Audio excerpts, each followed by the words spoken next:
नमस्ते दोस्तों, मैं सदफ इकबाल आपके लिए आज एक नई कहानी ना कर चाचा ना कर लेकर आई हूँ। ये कहानी भी डॉक्टर ताहरा काज़मी ने ही लिखी है और इसका अनुवाद मैंने हिंदी में किया है। जैसा कि आप जानते हैं, डॉक्टर ताहरा काज़मी पाकिस्तान की प्रख्यात लेखिका होने के साथ साथ एक सफल स्त्री रोग विशेषज्ञ भी हैं और आजकल ओमान में एक बड़े हॉस्पिटल में काम कर रही हैं। कहानी सुनाने से पहले मैं आपसे अनुरोध कर लूँ कि हमारे YouTube चैनल को लाइक, सब्सक्राइब और शेयर अवश्य कीजिएगा। कमेंट करना बिल्कुल ना भूलिएगा, आपके कमेंट का हमें इंतज़ार रहता है। तो सुनिए कहानी ना कर चाचा ना कर। खून में लथपथ शरीर, डूबती नज्म, कराहती आवाज़, आंखों में आंसू, अम्मी अम्मी पुकारती 6 साल की बच्ची। डॉक्टर जल्दी आइए, बच्ची की हालत नाजुक है, खून तेजी से बह रहा है। इस तरह की कॉल आए तो वक्त इतना ही होता है कि पाँव में जूता पहनो और भागो। बच्ची की हालत गंभीर थी और टांगों के बीच इस कदर खून बह रहा था कि जांच करना मुश्किल था। बच्ची को ऑपरेशन थिएटर में ले जाइए, साथ खून की 3-4 बोतलें भी। आखिर बच्ची को हुआ क्या? हमने बच्ची के पास खड़ी 2 औरतों और एक मर्द से पूछा। वह जी साइकिल चला रही थी, गली में गिर गई, देखा तो खून बह रहा था, शायद साइकिल का हैंडल लग गया कहीं। एक बूढ़ी औरत तेजी से बोली, आप कौन? जी मैं दादी। दूसरी जवान उम्र औरत की आंखें सूजी हुई थी, मुंह पर आंसुओं की लकीरें थीं। डॉक्टर साहिबा, मेरी बच्ची ठीक तो हो जाएगी ना? उसने घिघियाए स्वर में पूछा। भगवान से उम्मीद रखें, मैंने कहा। मर्द बिल्कुल चुप था। बच्ची को बेहोश किया जा चुका था। दोनों तरफ नन्हे नन्हे हाथों में खून की नलियां बच्ची को जिंदगी की तरफ खींच रही थीं। खून किसी परनाले की तरह वजाइना से बह रहा था। ऐसी चोट, वह भी साइकिल के हैंडल से? मामला कुछ गड़बड़ है। मैं बुदबुदाई। सिस्टर, यह औजार बच्ची के वजाइना के अंदर नहीं जा सकते, मुझे छोटे औजार दीजिए। जी डॉक्टर। वजाइना के बाहर वाला कटा फटा हिस्सा सूज चुका था। खून के बहाव को साफ करते करते वजाइना के अंदर औजार डाला। वजाइना की गहराई में एक लंबा गहरा दरार जैसा घाव नजर आया जिसकी तह से खून उबल रहा था। साइकिल का हैंडल इतनी गहराई में कैसे जा पहुंचा? मैंने सोचा। डॉक्टर, यह कुछ फिशी फिशी है, हमारी असिस्टेंट बोली। नहीं, कुछ नहीं, सारा फिशी फिशी है। दूसरी नर्स, जिसकी उम्र ऑपरेशन थिएटर में गुजरी थी, बोली। आप दोनों सही कहती हैं, मेरा भी यही ख्याल है, लेकिन फिश नहीं, मगरमच्छ है। मेरी आवाज भर्रा गई। 6 साला बेटी छम से आंखों के सामने आ गई।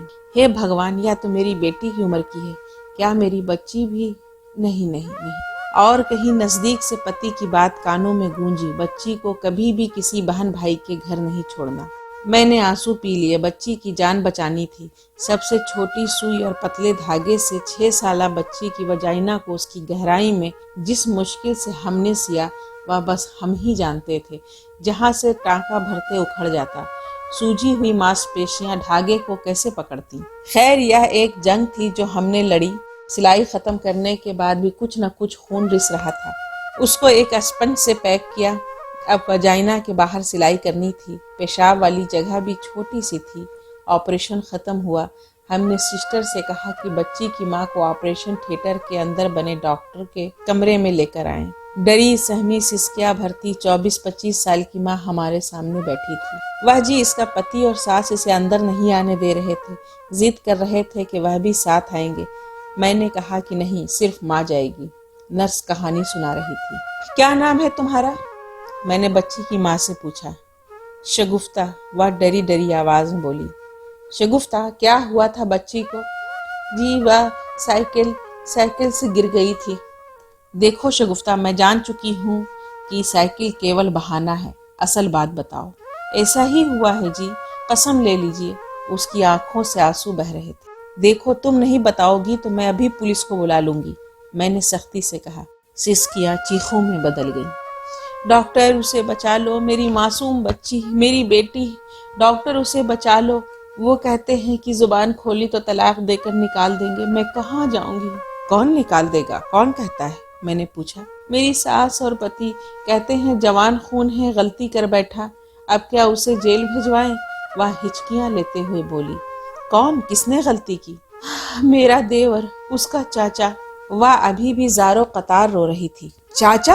मतलब यह है कि सगा चाचा? मैंने हैरान होकर हकलाते हुए कहा, जी सगा चाचा। कितनी उम्र है उसकी? 18 साल। और यह सब कैसे हुआ?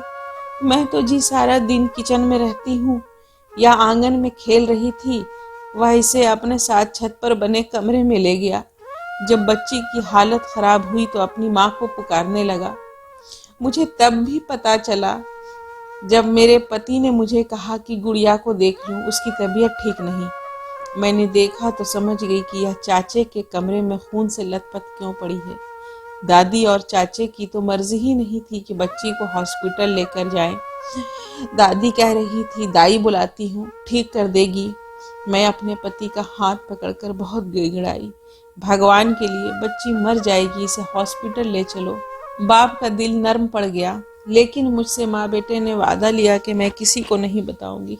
अगर बताया तो मुझसे बच्चे छीन कर तलाक दे दी जाएगी। सास बार बार मेरे पति को कह रही है कि बच्चा है, गलती हो गई, तुम्हारा छोटा भाई है, तुम उसके बाप की जगह हो, तुम्हें भी उसका भी ख्याल रखना है। फिर परिवार का इज्जत का भी तो सवाल है। बच्ची ठीक होकर भूल भाल जाएगी, फिक्र की कोई बात नहीं। अब आप ही बताएं डॉक्टर साहिबा, मैं क्या करूं? अगर आपके कहने पर थाना कचहरी करती हूँ तो तलाक मिल जाएगी। बच्चे अगर हासिल भी कर लूँ तो लेकर कहाँ जाऊंगी? माँ बाप तो खुद भाइयों के मोहताज हैं। वो रो रही थी और उसकी आहो बका रुकने में नहीं आ रही थी। वे लोग बच्ची को लेकर चले गए, मगर कुछ सवाल मेरी झोली में डाल गए जिनका जवाब मुझे ढूंढना था। अगर बाप हॉस्पिटल लेकर ना आता तो? अगर यह बच्ची किसी देहाती इलाके में होती तो? कौन सा हॉस्पिटल, कौन सा ऑपरेशन थिएटर और कौन सी स्त्री रोग विशेषज्ञ? क्या परिवार की इज्जत बच्ची की तकलीफ और नुकसान से बड़ी थी? क्या बाप को बेटी से ज्यादा भाई प्यारा था? क्या बच्ची इस हादसे को भूल पाएगी? अगर बच्ची के बाप आप होते तो क्या करते? सोचिए, जरा सोचिए।